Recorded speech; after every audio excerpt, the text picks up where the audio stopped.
Dawn broke with the cooing of doves. Bhola Grandpa came down. There was a group of men on a mount a little away. Bhola Grandpa climbed the mount and requested the first man he saw for some water to drink.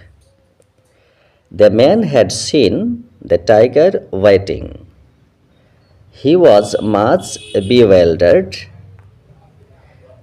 What is your secret that you simply walked past the hungry beast and it did not nothing?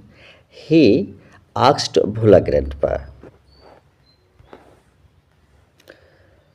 ভোর ভাঙল ঘুঘুর কুজনে, ভোলা দাদা নিচে নামলেন। কিছু দূর একটি ঢিপির ওপরে ছিল একদল পুরুষ।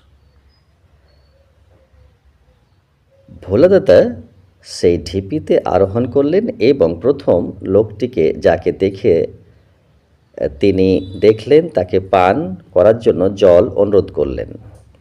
লোকটি বাঘকে অপেক্ষা করতে দেখছিল।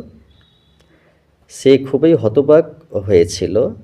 আপনার রহস্যটি কি যে আপনি একটি ক্ষুধার্ত জন্তুর পাশ দিয়ে হেঁটে পার হয়ে আসলেন এবং এটি কিছুই করেনি? তিনি ভোলা দাদাকে জিজ্ঞাসা করলেন।